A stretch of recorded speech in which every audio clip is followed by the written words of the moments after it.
Lorsqu'ils furent rassasiés, il dit à ses disciples, « Ramassez les morceaux qui restent afin que rien ne se perde. » Ils les ramassèrent donc, et ils remplirent 12 paniers, avec les morceaux qui restèrent des 5 pains d'orge, après que tous eurent mangé. Jean 6, 12, 13.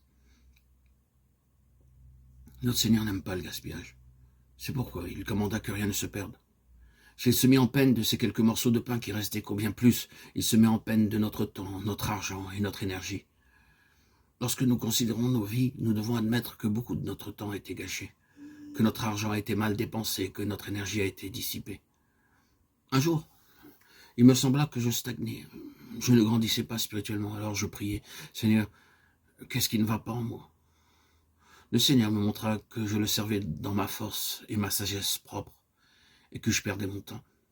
Il montra que j'avais écourté mon culte personnel aussi bien le matin que le soir pour le servir au dehors. Je me repentis de ma négligence et pris la résolution d'attendre le plan du Seigneur avant d'aller à l'extérieur. Je voulais voir du fruit, je priais pendant 3 heures, alors le Seigneur me dit d'aller au bazar des soldats. Le Seigneur nous accorda de gagner non pas une, mais plusieurs âmes chaque jour. C'est ainsi que Dieu commença à m'accorder du fruit, car il compte sur nous pour voir du fruit. Qu'as-tu que tu n'aies reçu? 1 Corinthiens 4, 7. Le même principe s'applique dans notre utilisation de l'argent. Dépensons-nous mal notre argent? Autrefois, je transportais beaucoup de pièces de monnaie dans mes poches parce que j'avais l'habitude de donner à quiconque me demandait de l'argent. Mais un jour que j'en donnais, Dieu me parla disant, « Ce n'est pas ton argent, mais le mien. Qui es-tu pour dépenser mon argent ?» Depuis ce jour, je décidai de ne jamais dépenser, ne serait-ce qu'une petite pièce de monnaie, sans en demander la permission à Dieu.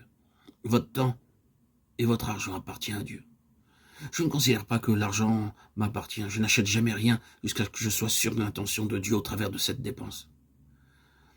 Je me souviens d'une fois où j'avais besoin d'une coupe de cheveux. J'avais l'argent, mais le Seigneur ne m'accordait pas la liberté de me les faire couper. Je priais pendant 3 semaines tandis que mes cheveux prenaient de la longueur. J'arrivais à une ville où le Seigneur me dit d'aller en bas, chez le coiffeur, où je bénéficierais d'une bonne coupe de cheveux.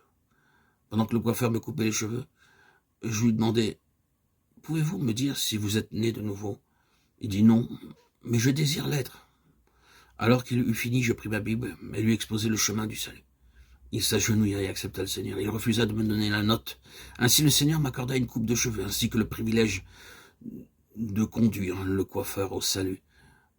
Je crois, d'après la parole de Dieu, que nous devrons rendre compte de notre temps et de notre argent pour le perfectionnement des saints en vue de l'œuvre, le ministère et de l'édification du corps de Christ. Éphésiens 4, 12.